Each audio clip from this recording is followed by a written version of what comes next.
From that story, we're joined now by the Fuel Retailers Association CEO, Reggie Sibiya. And good to have you, and thank you very much for coming on this evening. I suppose everybody at this point wants to distance their members from being associated with this particular scandal. You represent both the majors in terms of retailers, but also the white label or the no-label filling station. Your view at this point is that we are in a bit of a pickle because we don't have names. So I don't know if you are even able to tell us if any of your independent members could be involved in this. Yeah, good evening, Thabo, and thank you for the opportunity. You're spot on. I don't have the list. But, for me, Thabo, the most important thing is once we've discovered something, what then do we do to investigate further? And I'm using this word, investigating further, because of how the value chain operates. And I think the public needs to understand that. Yes. So let's just outline that actually in terms of how, for example, product is brought to a filling station so that we could get an understanding of whether a retailer can in any way have an influence on what is being put at the pumps. Yes. So basically from the refinery, which we'll classify as our primary storage, the product will then go to the depots, which is part of our secondary storage in the value chain. That product can go via a pipeline to the depots in all the provinces, and also via a road transport. Then from the depots, it then goes to the service stations.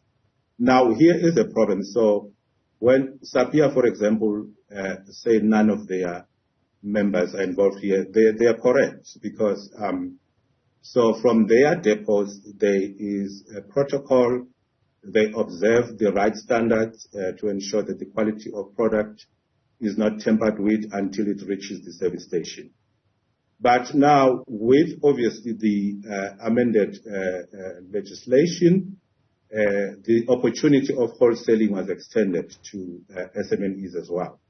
So, for example, 2 years ago, the department, the statistics that we had, they had already issued over 700 wholesale licenses to these independent retailers.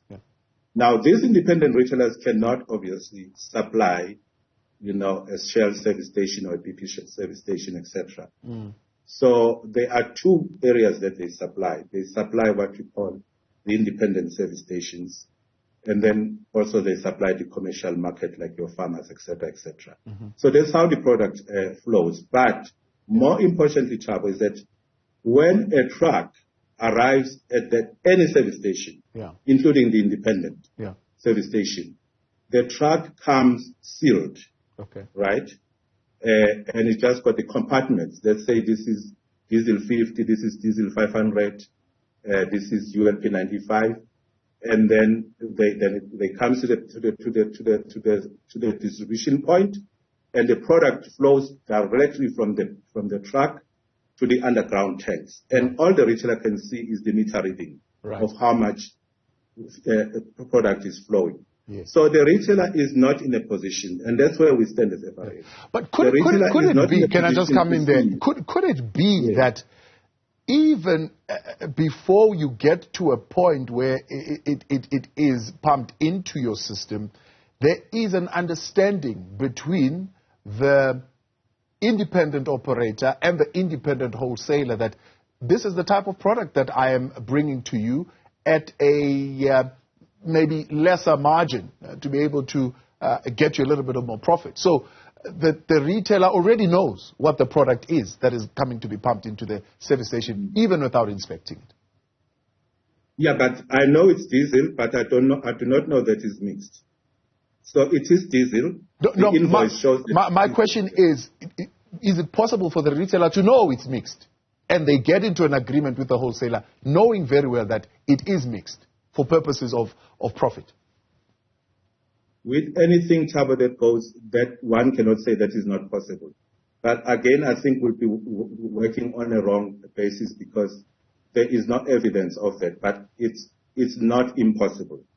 But all I'm saying is that we need to go to the root cause, because if you take those 70 service stations, for example, and then you go there and say, this is the date of sampling, show me the invoices that were issued on that week, and then you know exactly who the supplier is.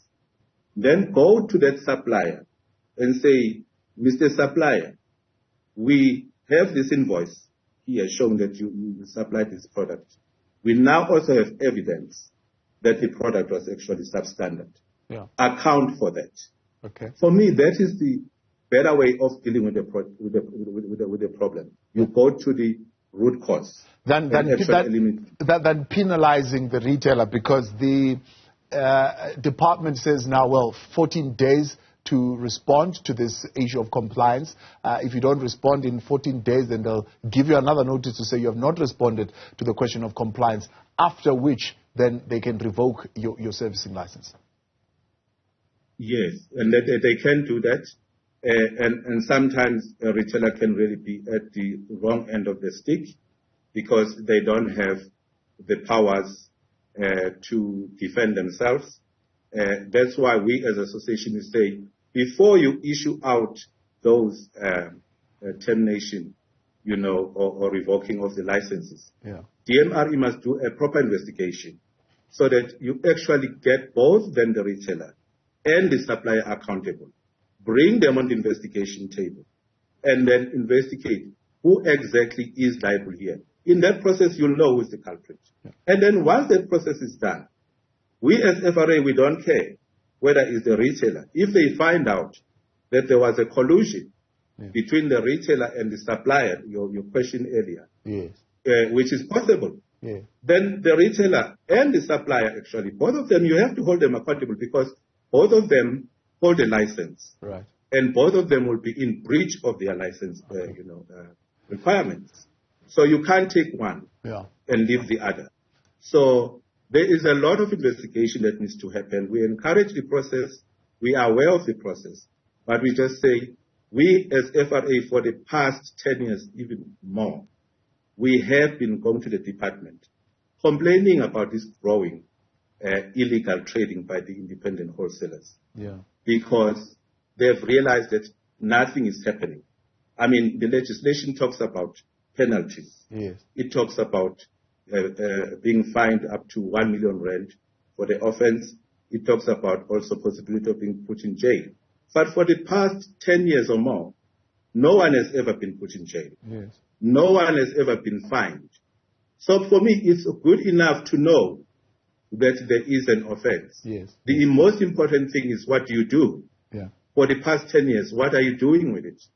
Why is this practice growing? Because if offenders don't see anything, then they will continue doing what they do, knowing very well that it's wrong. So we need to start naming and shaming Thabo. But the naming and shaming should happen after a proper investigation, so that you name and shame the real culprit. I have to ask though, Ndaba, if the majors alongside Sibiya can work on a premise of standards and quality and testing, why are the independent members that you have work on a relationship of trust? Are there no tools that certainly can be put at that point of pumping into your tanks underground that are able to test the quality? Yes, they should have, but I doubt if they have, because everything comes at a cost, and we're talking about SMMEs here. But one thing also we must be clear about here is that when that product, for example, comes from a major social depot and then to this independent wholesaler, that product is pure diesel, right? So the blending happens at a different site. At a site. So there is pure diesel, which is high quality. Then there is paraffin. Then the blending happens there. So that's number one. Number two, some of this product comes actually directly from the borders of South Africa. And that's another thing we've been reporting. You know, there is product that's coming from the borders of South Africa. There is product that is stolen from the pipeline. That product that is stolen from the pipeline is pure diesel. But when it goes to somebody's backyard, that's where the blending happens. And the blending is a process. You know, it's not a matter of, you know, I can just come to a tank at a service station where there's diesel and pour in water. No, it does not happen like that. It comes already blended in a particular ratio so that when it comes to the car, it is not easily detected. So that is a skill on its own. So which retailers do not. Are we then, in a sense, victims of our own progress, in a sense of amending, of course, regulations to allow for independent wholesalers? A fantastic regime, if you're talking transformation, if you're talking allowing small businesses to come on board. But we then did not ensure that we put in measures to then continue to protect the industry from such behavior. So, Chava, that's a good question. Yes. So, transformation is important, and it must happen. And we cannot frustrate transformation because of our failures to put the right systems and controls in place. But right now, as we speak, we've got the legislation. It's a tool. We've got the regulations. It's a tool. And the SMMEs who comes into the space, they know that they are coming to a regulated space. And so they've got to operate within the regulations in that space. It doesn't mean that because now you're an SMME, you have to get away with it. But coming to your point, exactly, that's the process that we've got the legislation, we've got everything on paper. But where is the implementation? The department is doing some of the work. I don't want to stand here and sound as if they're not doing the work. But the process is very complex. So it means that the departments need to capacitate themselves even more. Because when you go to the offender, you first issue a notice. And sometimes then the person stops doing it, and that notice expires, and they start doing it again. So it's quite a process, and that's why as the FRA, as early as 2 years back, we actually called for an industry forum so that we all work together firstly and see how do we actually amend the legislation and regulations. These regulations, since I've been here at the FRA for the past 10 years, the Act has been under amendment. That's a problem. Because we know these issues, we do understand that every Act is tested. If it comes into the market, it will be tested. But it needs then to be amended so that it then talks to the situations. So that is not coming true. We've actually became literally tired of asking for the amendment. I don't know how many initiatives have been done, and there is nothing that is going forward. So there is some part that the department is also not playing here, and we must actually tell it like it is. Because so one independent player looking at the situation says, for example, I don't know what you know about this, that the sale of paraffin has doubled, I think, since 2022. And they are saying, well, nobody is asking, where is this paraffin actually going? What has caused that particular spike? Exactly. So, because we know where it's going. We all now know, right? Maybe the public did not know. So, we now all know where it's going. So, and the offenders, the people who are doing it, they know that they've been getting away with murder. So, and also this thing is also centered around the issue of, profits. Because these independent wholesalers, they are coming in an already highly saturated market. If you take a small town, there is already a BP service station there. There is an Astron or Caltex service station. So how do I then get to attract customers to come to my new brand?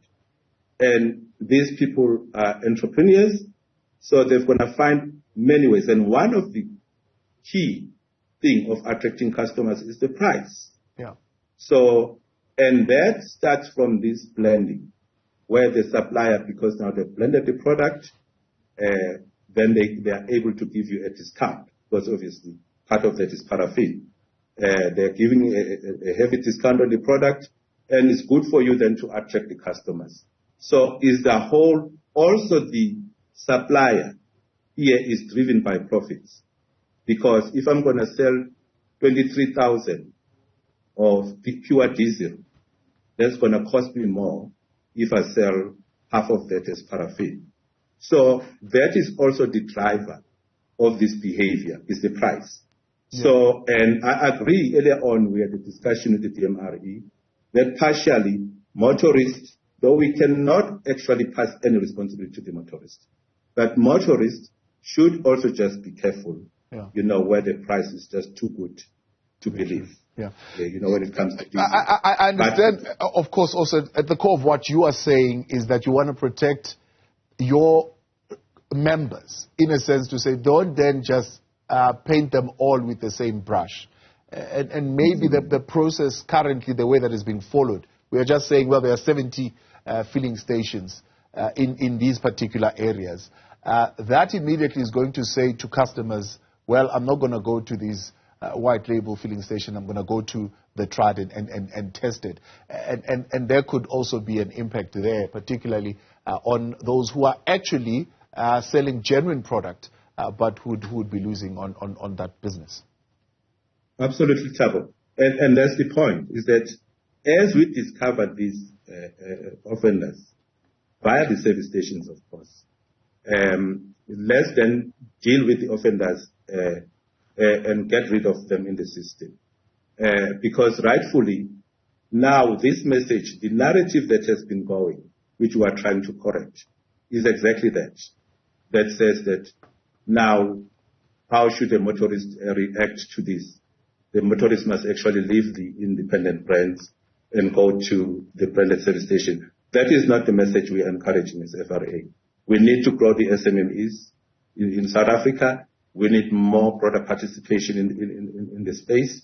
And we cannot actually take our responsibilities as leaders. When I say as leaders, is Sibiya, is FRA, is the department.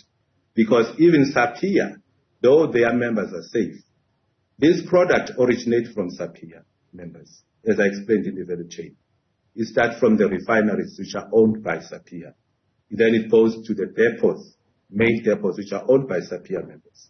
It then moves from there to these subcontracted people or operators.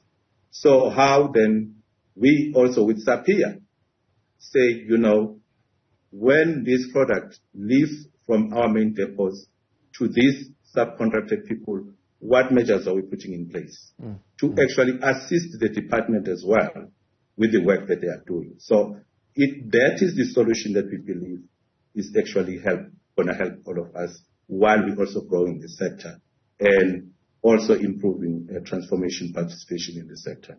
Now, thank you for coming on this evening. I appreciate your time and your intervention. That is CEO of the Fuel Retailers Association there, Reggie Sibiya.